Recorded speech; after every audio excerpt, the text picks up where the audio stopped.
Hi, welcome to Parent Alienation is Child Abuse Unfiltered.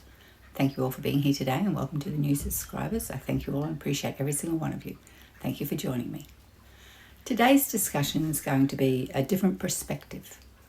It's a perspective from a child's point of view, watching their parents implode. Now, take yourself back to when you were a child and around your parents, and when they had discussions or arguments that got quite loud, how this made you feel. This is no different to the children that are around today, that are in these situations where they're in the middle of a parent alienation war. And these children have grown up with both parents. Hopefully, when they were born, both parents love these children equally, which most parents do. These parents turn against each other in a lot of the times, and the children become the unwilling victims in this war. Anyway, picture yourself back as, so let's go hypothetically, a 5-year-old sitting in your room playing with your toys, playing with your dolls or playing with your cards, be it a girl or a boy, depending what it is. And all of a sudden you hear all this loud noises coming from outside. Now, you could be a child that has experienced this many, many times.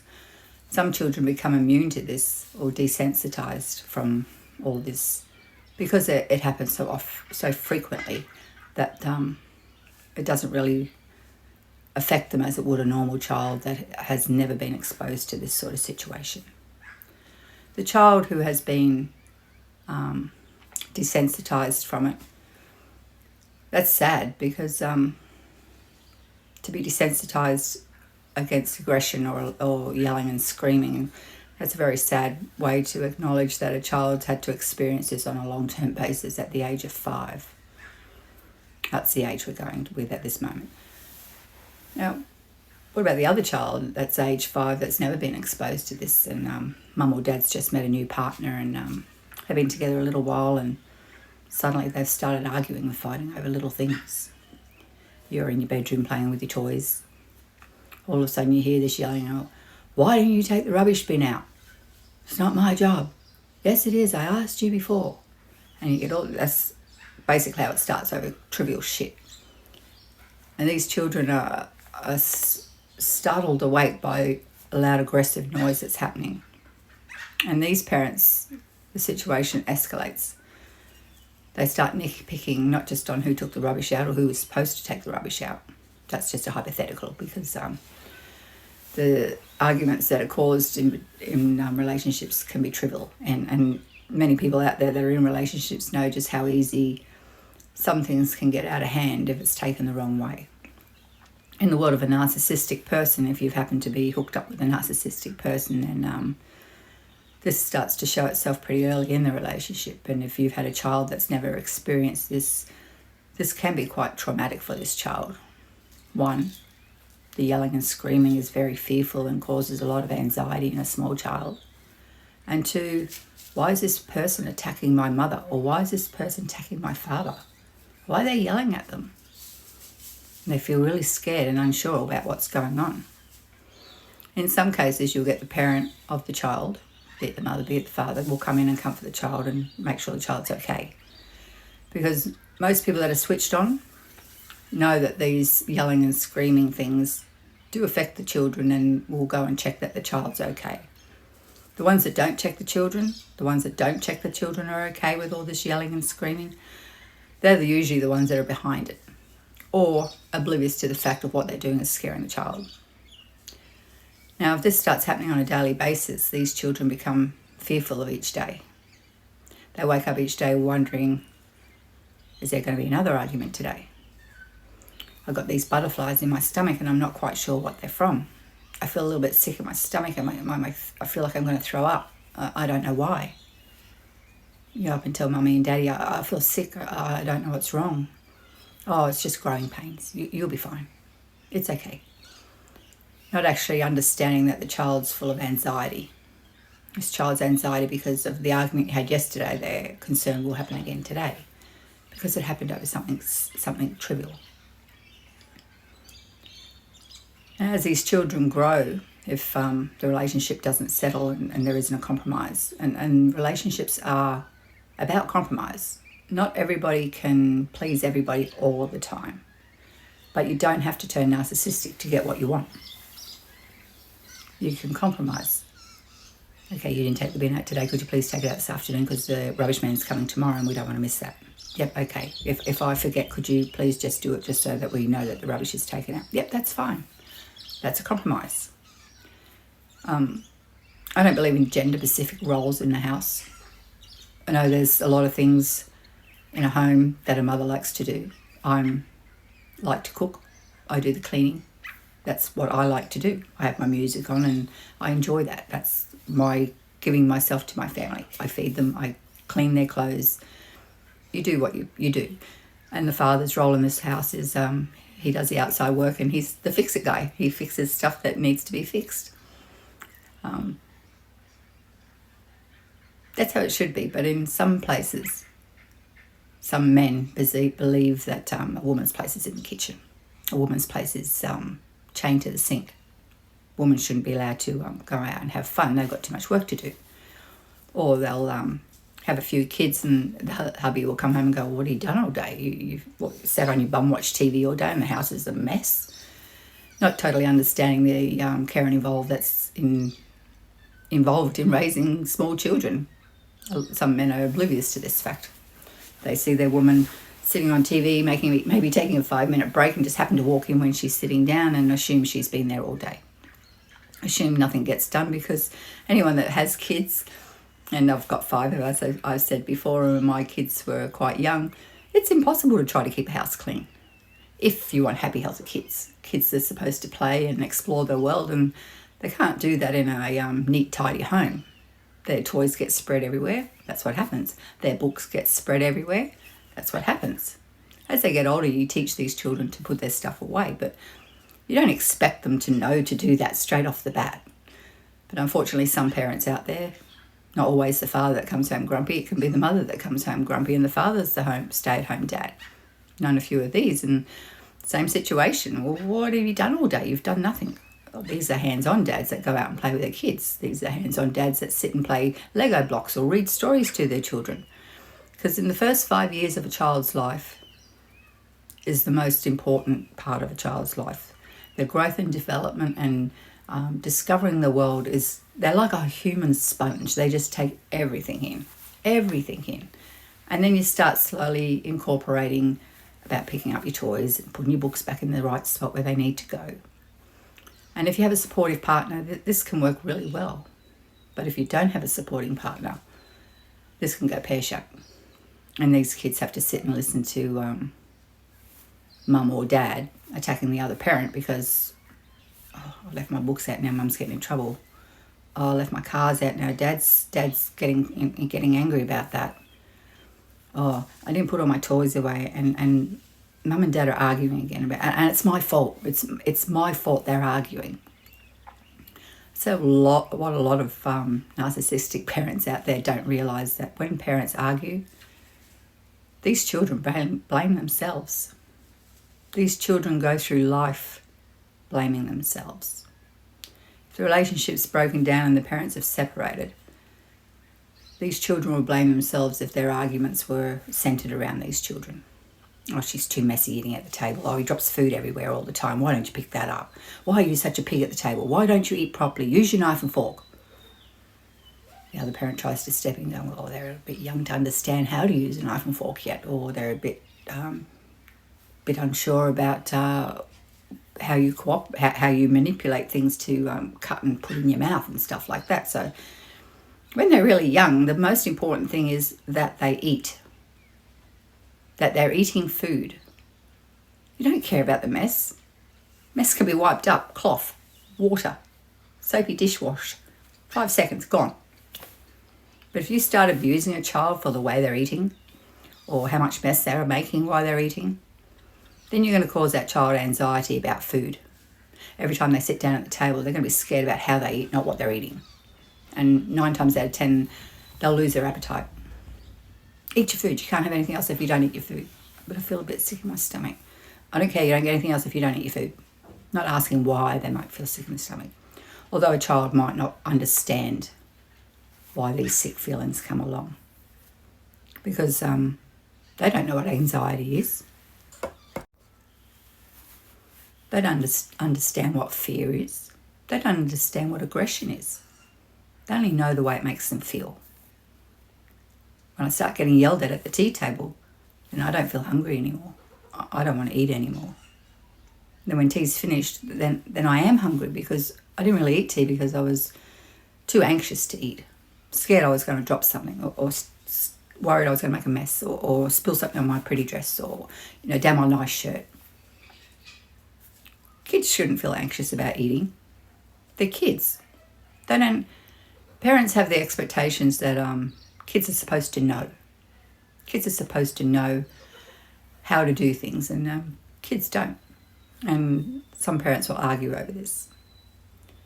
And these children sit and watch this and blame themselves because of that. Then you'll have parents that will argue over money. This is quite a common argument amongst parents. Not enough money. We all know the way that society is at the moment, that there's not enough money in the pocket to pay the bills that a lot of people have to pay. There's not enough money to put food on the table sometimes, or to pay for the rent over their head, or the electricity to keep things moving in the house. Kids don't have any idea about this sort of situation. This is an adult's world that these children are in. And the stresses that come with this money situation is extremely stressful for parents. But again, parents will bicker over little things. How much you spend at the shop today? Why'd you buy that for? We didn't need that. Why'd you get that? We don't need that either. We haven't got enough money to pay the bills. Why did you go out and buy that? Well, we needed to get new clothes for the baby because she's growing, and he needed to have some new jeans and new pants because he's growing out of the ones he had, and it's getting cold outside. Or they needed another pair of shoes because the shoes they had have grown holes in them because they've worn them so many times that they've got holes in them. It's a waste of money. Why are you wasting money for? We can't afford to live, let alone go out and buy stuff like that. These are just little examples of how easy situations can arise. Once again, these kids are sitting here watching this, blaming themselves. I should have made my shoes last a bit longer and not asked Mummy for a pair of shoes. I should have let my jeans just wear them a little bit longer. I could have probably undid the top button so they weren't hurting my belly so much, just so Daddy wouldn't get cranky. Or my pretty dress that I got out of and it was cutting under my arms because it's too tight for me anymore. Maybe if I didn't eat so much, that would fit, and then Mummy wouldn't have got in trouble for spending money on me. So then these kids start worrying about weight issues. There's a lot of different things that adults don't see that affect children. I've had adults criticise young children. Let's go 2, 3. About their weight. You're eating too much. Look at you, you're getting too fat. Stop eating. Don't eat that junk. Look, now you can't fit in your clothes anymore. You're eating too much. Stop asking me for food all the time. You're eating too much and you're getting too fat. No one's going to like you if you're fat. If you get fat, you get ugly and nobody wants to be near you. Causing insecurities in a child. These parents can do a lot of damage, and half the time I'm sure, or maybe part of me wants to believe that they don't realise what they're doing. But I've seen these children grow from 2, 3, up into their 15, 16-year-olds with eating disorders. And I know there's a hell of a lot of kids out there in that same boat that have had parents worried about looks, not about health, nutrition, all about looking good. And they install eating disorders into young children because they're worried about what other people will think of their child. Instead of thinking, oh, my child's happy and healthy and got a lot of good nutrition in them, they will be ashamed of their child being a little larger than the other child. Oh, my son's a big fat kid and his sister's really skinny mini. Or my daughter's really fat and I don't know, her brother's like skinny. I don't know what happened. I try to feed them the same, but she just won't stop eating. Or he won't stop eating. These kids grow up not liking themselves. because their parents don't like them. So therefore, why should they like themselves? Mummy tells me I'm fat all the time, I'm ugly. I don't want to eat anymore. I don't want dinner tonight. I want to try to fit in my skinny dress again. No, I don't want to have that hot dog for dinner because my jeans are too tight and I've already had to undo the top button. And I'm scared Daddy's going to come home and call me Fatty Boomba. These are scars that parents put on their children. Imagine being a child and being on the receiving end of that, with your parents that are there to love you, guide you, and nurture you through life. Instead, they victimise you, verbally victimise you. Some parents will go to the extent where they'll withhold food. No, you just had lunch 10 minutes ago. You can't possibly be hungry again now. But I'm starving. No, you're not starving. You just think you're hungry. Go and get a drink of water. They don't realise that kids grow really fast and burn a lot of energy. They burn a lot of energy, so therefore they are hungry. Imagine being a child and being denied food because your parents are worried about how you look. Now, as a parent's role in all this, and I was once told, who does the shopping? So who brings that stuff into the house? You go to the shop and you buy a whole pile of chocolate, chips, biscuits, junk food, custards, yogurts, ice creams. They're all treats. But if there's a lot of that in the house, these don't become treats. These become constant snacks. In my home, they were a treat. There was one packet of chips bought a week, one packet of lollies bought a week, maybe a packet of family biscuits bought a week. Once it was gone, it was gone. You choose to eat it in the first 2 days, good, great, it's gone. After that, you've got fruit, sandwiches, crackers, healthy stuff. You are what you eat. I believe that. You eat junk and processed food, then your body's going to pay for that later down the track. These kids are the same. These kids are being guided and nurtured that junk food's fine for you. Go and eat a pack of chips and go and watch TV. Just leave me alone. Yep, go and get another yogurt out of the fridge. I don't care. Just shut up and leave me alone. I'm on my phone. No, I'm sitting on the computer. No, you can't have a packet of chips yet. Go and get a piece of fruit. There isn't any fruit. All right, go and get a pack of chips then. Just shut up and leave me alone. Kids are constantly being brushed off. Kids are constantly being told to go away and leave people alone because they're too busy with their faces in screens. Be it a laptop, be it a phone, be it a computer. Kids are pushed to a side. I was fortunate when my kids were growing up. We didn't have any of that. We had a TV. We grew up with solar power. My kids have grown up with solar power. Right from word go. They were limited to how long they could watch TV for. They were limited to how long we had power on for. We had a big generator that we used to generate the power at night, where I would do the washing and the children would watch the TV on the big colour TV, and they thought that was a wonderful treat. And it was. But when the generator ran out, the power went off. They go back to reading books, doing puzzles, playing games, building blocks, or going outside and playing if it was through the daytime. They spent most of their time outside. And that's how a healthy, happy child should be. Not sitting in front of a TV that's babysitting them. Not sitting in front of a phone that's babysitting them. Not sitting in front of any screen that's babysitting because their parents can't be bothered getting up and doing anything with them. They don't play Play-Doh with them. They don't read stories to them. They don't do any activities with them. They're too busy with their nose in the screen. And these kids, one, will learn to be a screen junkie too. Or two, will start lashing out because they want attention from somebody and no one's giving it to them. But they figure out if they lash out and do something naughty, whether it's good attention or bad attention, they're getting attention. So therefore some of these kids will do naughty stuff just so someone will get off the phone or their screen to come and even go mad at them. At least they're interacting with them instead of ignoring that their existence is even there. Now, these kids sitting there and listening to their parents argue about stupid crap. He's on the screen too much. You're on the screen too much. No, you're on the screen. Go and read the child a story tonight. No. You do it. These kids are sitting there going, I just want somebody to read me a story. Oh, I'd like to go to bed and have a story read. What a wonderful way to go to bed.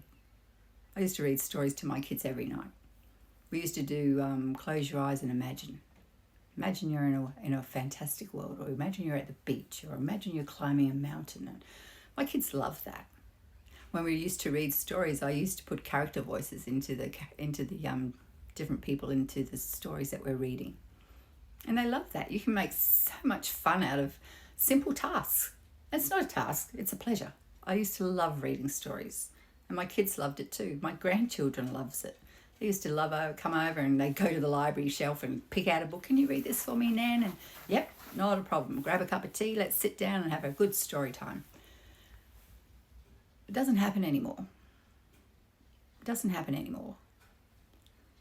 In the world of, I'm not even sure what you'd call it, into modern world where technology's front and foremost of everybody's life, that is what's in front of everybody. And nobody interacts with the children.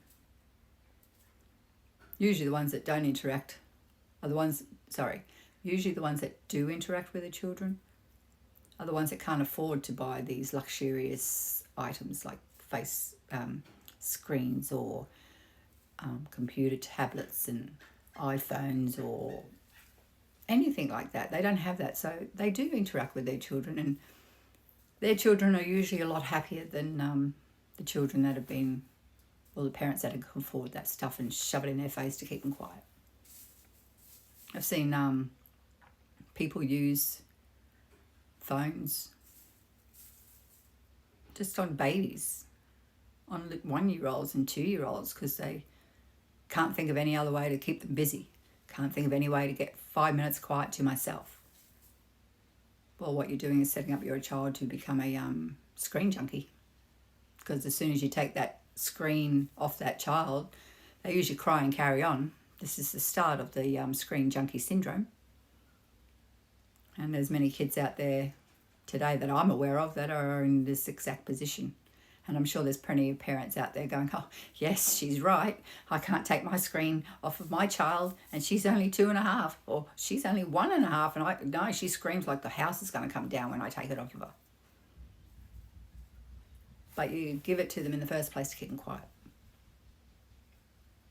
It's where every action has a reaction, and you need to think things through before you react to something or you do something, because some things can be harder to change than others.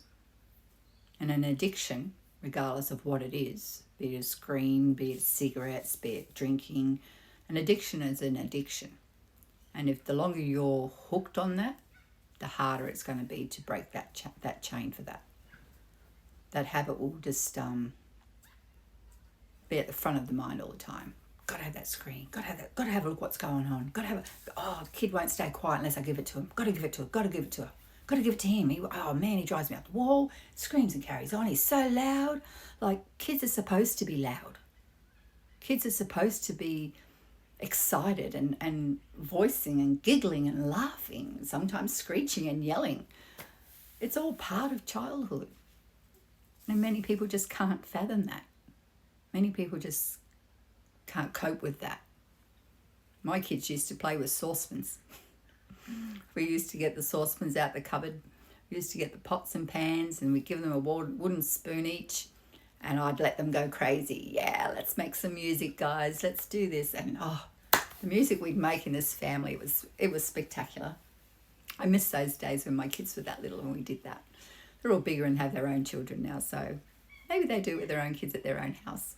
I don't know if my ears could cop it as much as they used to, but it was something fun and they did it. It doesn't have to be metal pots and pans. It can be plasticware too. It still makes a good sound and it still gives them the idea of tapping on a drum or, playing an air guitar or just dancing around. It's just like, have fun. Just have fun. Life's too short. Life's too short. But these kids, they sit and listen to their parents bickering and arguing. Having fun isn't part of what's in their mind. What they're thinking of is how can I get away from this? How can we stop Mum and Dad yelling? Dad's talking about walking out. I don't want Dad to go. Mum's talking about leaving. I don't want Mummy to leave. I want Mummy and Daddy to be there. They're my mummy and my daddy. It's always been mummy and daddy. Why does daddy want to leave? Because mummy yelled at him last night? Why does mummy want to leave? Is it because I didn't pick up my toys? Is it because they have to buy me new clothes because I'm growing so fast? Maybe if I stop eating. Maybe daddy will stay. Maybe mummy will stay if I clean up my mess more. I don't know. I'm only 5. I don't understand any of this. I just know that they're cranky and daddy's talking about going away and not coming back. Or mummy's talking about going away and not coming back. How sad is that for a child to worry about their parents going away? Most times this happens because the parents have got together and not got to know each other properly before the child's come along. Not got to know the ins and outs of everybody's relationship, on how people react differently to different situations. How one person will react to a mess. How one person will react to extra loud noises.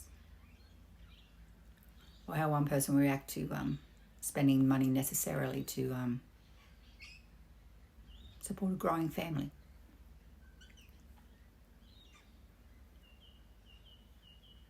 As a child, I think this would be extremely heartbreaking. And then the separation comes. And suddenly you've got to go to 2 houses to see your parents. These children are confused. When daddy walked out the door, mummy was so angry, she got really mad at me all the time. Every time I did something, she'd yell at me. Or mummy walked out the door and daddy gets really upset and cranky and starts throwing stuff. And he's drinking alcohol a lot now. And daddy never used to drink alcohol, and it makes him act funny. It makes him talk funny. Sometimes he's really cuddly and other times he's really cranky. I don't understand. Or mummy's acting funny. Mummy's taking some sort of drug thing. She's smoking some sort of pipe, and it makes her really funny in the head. And sometimes she forgets I'm here. I can talk to her and ask her, and I can go, mummy. And I can ask this about 6 or 7 times, and she doesn't even answer me. I don't understand. I only was hungry and I wanted to drink, but mummy wouldn't answer me, and I don't know what's happening. These poor kids are traumatized. These poor kids are bewildered.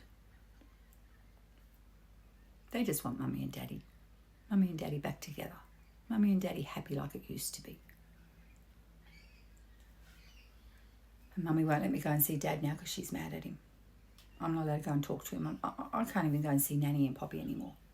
All my aunties. I really loved my aunties and my cousins, but I'm not allowed to see them anymore because mummy won't let me. She's cranky with daddy, and so I'm not allowed to go there anymore. Or daddy won't let me go and see Nana and Pop or my cousins or my aunties because daddy's mad at mummy, and I'm not allowed to go and see her anymore. And I don't know why. I love mummy. I love mummy and I love daddy. Why is daddy making me not go and see mummy? Why is mummy not letting me see my daddy? This is heartbreaking for these children. And these selfish parents just are oblivious. You would hope that in time these children are able to see each other, like each other's parent, and that they settle into the routine of, okay, it's daddy's week this week or it's mummy's week this week, and just have fun. Let's just have fun at mummy and daddy's place.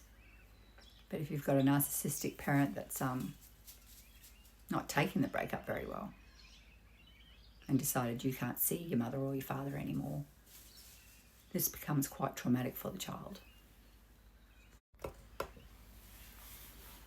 Because they don't understand.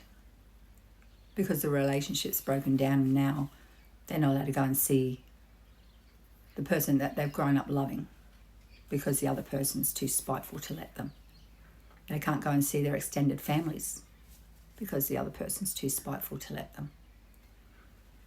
These children miss out on half their family. Their childhood is robbed from them. Their happiness is robbed from them because of 2 people that made bad choices. And the children are stuck in the middle of it all and bewildered by it all. What happens if these children are older? We've spoke about 5-year-olds and 2-year-olds and 3-year-olds. What happens if these kids are 7, 8, 9 or 10? We're a little bit more knowledge in them about different things.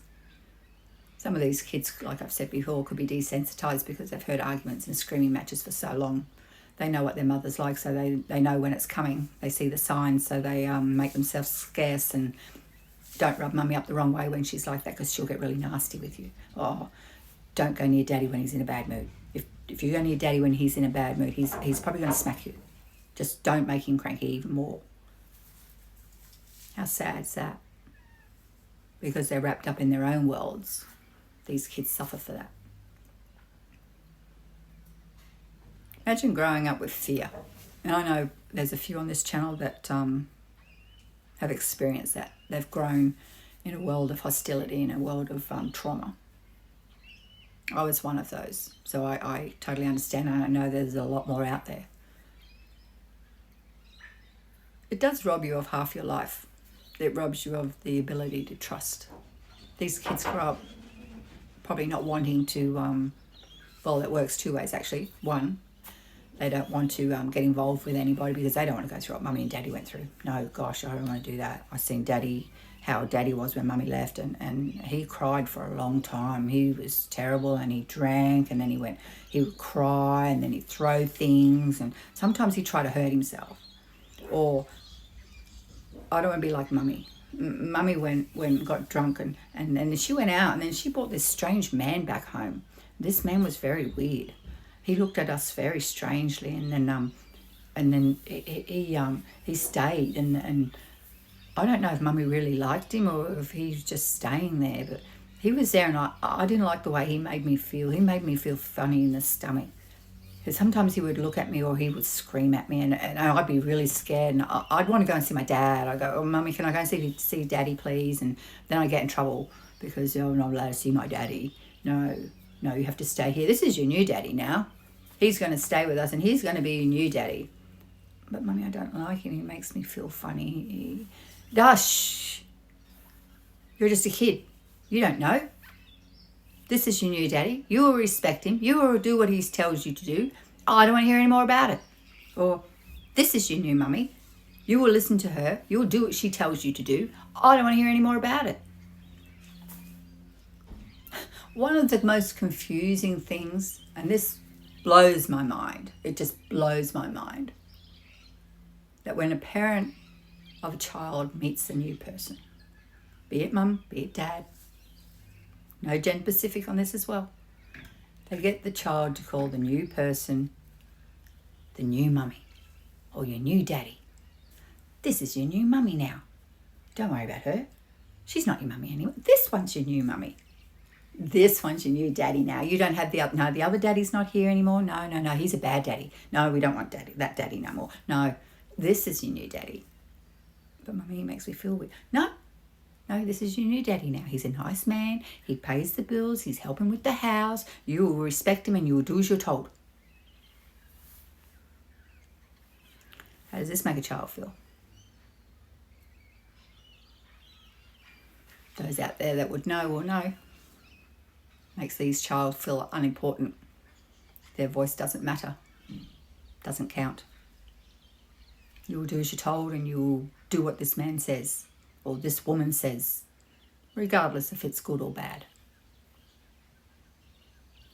So being a child and being in the middle of a situation between parents and watching all this all happen right before your very eyes changes the child, changes the child's trusting, change the child's outlook on life. These children will either not want to be mixed up with a partner at all, go through the world alone. And I've had contact with people that tell me that due to the betrayal of what's happened to them as a child with their parents, that they're in their senior years and still haven't married, still have no family, and feel like they're not worth anything. And there's a few of them out there like that, because that's what these parents have done to these people. They've put their feelings right at the back. You don't count. You don't care. I don't care about what you want. You sit back there and I'm the leader. You just do what I tell you to do. I'm the parent, I'm the adult, I know what's best. No, you don't. No, you don't. You're not experienced enough in the world to know what's best for your child. It's not best to go out and rush out and meet another person and straight away invite that person back into your house and then tell your child that this is your new parent, now you will do as you're told and you will follow what the instructions this person tells you. What happens if this person's a, have to watch how I say this now, a pedo? I'll just put it out there. What about if he's a pedo and he preys on children? You've just invited them into your home. What happens if she's a narcissistic bitch that likes to physically hurt your children when you're not around? This happens. But a lot of it doesn't get told or found out till many years down the track. These children carry the scars well into their adulthood, well into their senior years. I've known quite a few that are still struggling. I've known quite a few that have just found out through some of my videos that that their life's been a turmoil because of their past, due to watching the videos that I've put out. They've recognised some of the traits their parents have had and some of the things that have had been inflicted upon them. And they understand their own trauma now, why they have trust issues, why they don't talk to people, why they don't let people into their world. That's sad. There's a lot of bad people out in the world, a lot of bad people. There's also a hell of a lot of good people too. There is a lot of good people. And it's knowing which one's which. It all comes down to taking your time, getting to know each other, not rushing into moving in with each other, definitely not rushing in and having a child. We spoke before about how some people in relationships where they're arguing and there's aggression and hostility and constant battles, well, they'll go out and have a child to save the relationship. We've spoke before how this is not a good idea. And the only victim out of that one will be the child.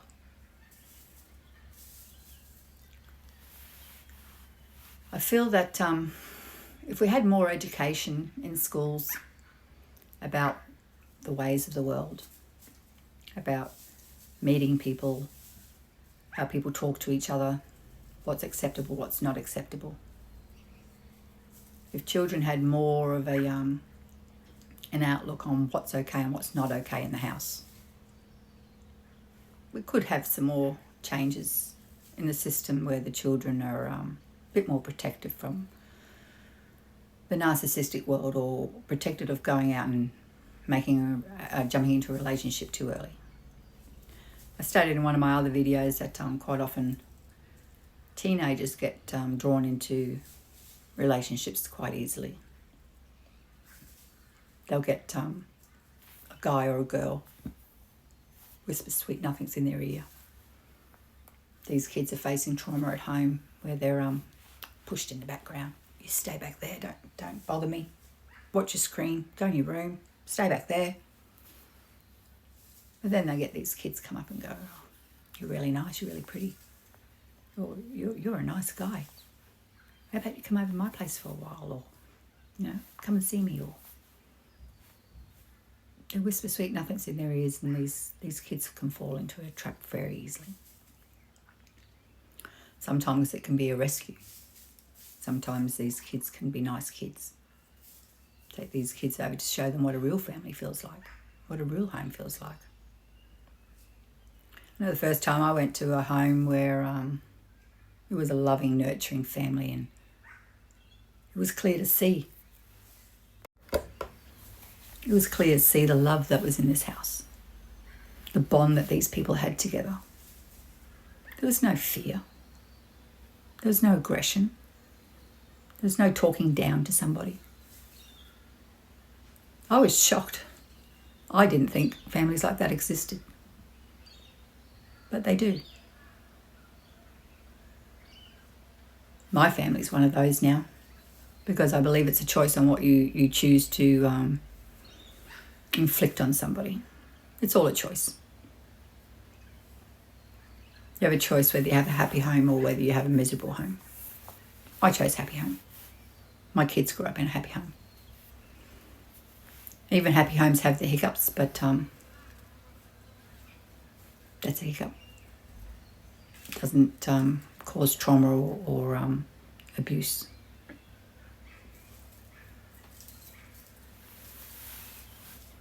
I wish that a lot more kids felt safer in their houses. I wish that a lot more kids didn't fear going to see their parents. I wish kids didn't have to worry about a narcissistic parent controlling whether they were allowed to see their parent or not, be it the mum or the dad. I wish that kids were happier than they are. There are some kids out there that are happy, but there's a lot of miserable, sad kids too. These are the kids that get named as naughty kids or disruptive kids because they're frustrated and they don't know how to deal with that, because no one takes them to counselling to help them getting over the fact that they've just been ripped away from their loving, supportive network of extended family or their mother or their father, that the narcissistic parents taken them away and moved far away so no one's got a chance of seeing them. This child doesn't have a chance of even bumping into them at the shops. That's one of their greatest tactics, is just to move far, far away. So then the child's trapped with them. But these kids grow. And we've spoken before about the social network out there, that social media where the kids can start looking and searching for answers for themselves for the questions they have to ask. Sometimes they can find their families through social networks. And then the narcissist parents got a lot to answer for, because kids don't ask to be born, don't ask to be dragged through your bullshit, but they carry the scars of that, thanks to you guys. It changes this child forever. It affects their education. It affects their ability to want a relationship, to have a normal relationship. Some kids go forth and fall into the trap of getting someone just like their dad or just like their mum, the narcissistic bastards and bitches that they are, and fall into the trap of being abused and victimised all over again by a person that they've allowed in their lives because that's the example they've been given.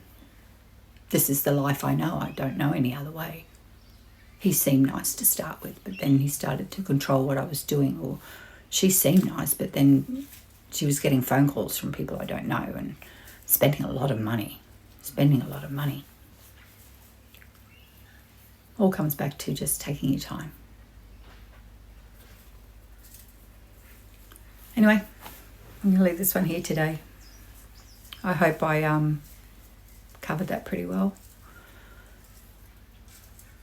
Children are the ultimate victims of an adult's mistake. The children carry it for their lives. It affects their whole life. And it's really sad for me when I hear seniors that talk about it to me. Especially seniors that talk about not wanting to have a family of their own and how they feel useless and not worthy, and nobody wants them. Why would you want this? Look at me, I'm old and washed up.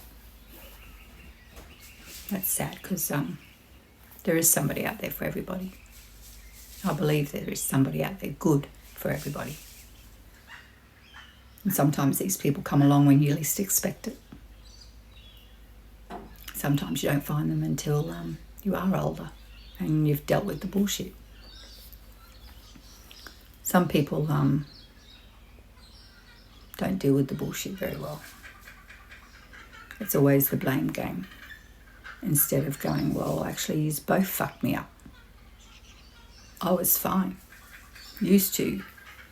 Your aggression, your narcissisticness was reflected upon me.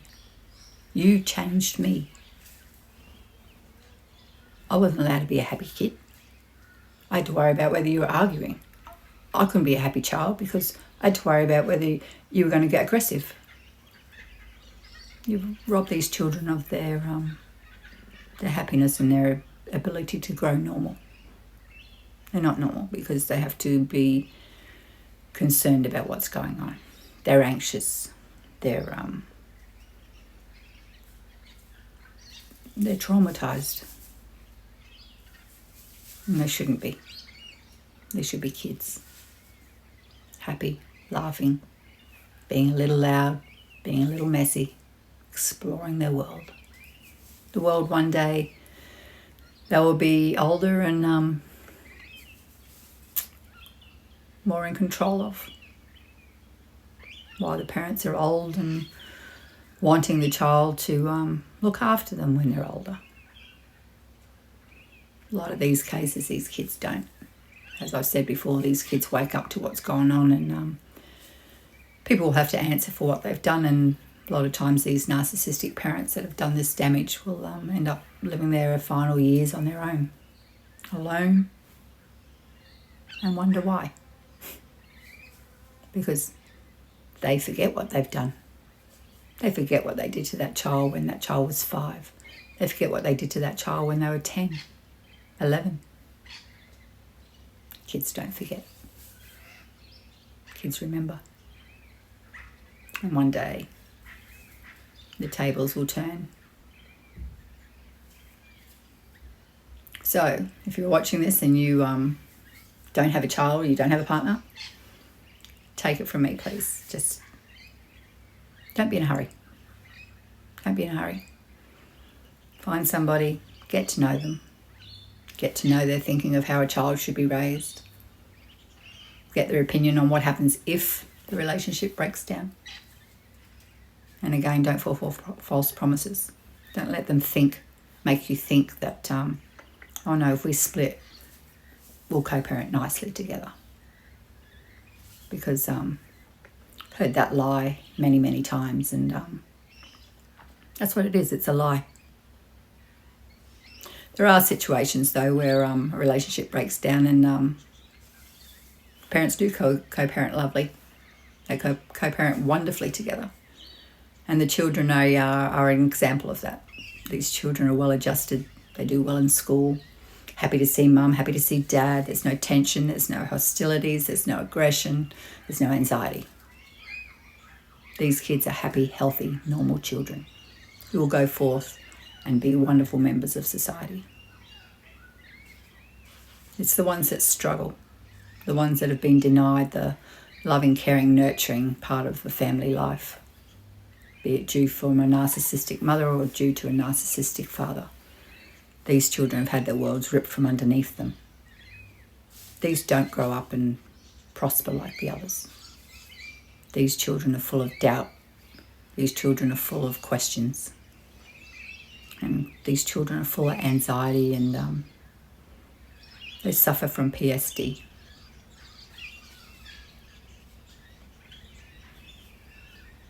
It's really sad.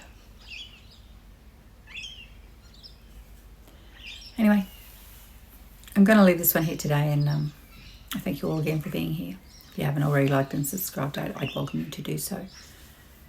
Let's end this war on kids. Let's kids be kids. Let's see more kids smiling. That's what we need. These kids are going to be our future. Got to set them up right. They've got a big world to look after. Can't do that if their head's not in the right spot. Anyway, guys, until next time, keep smiling, stay safe, and I'll catch you on the next one. See you guys.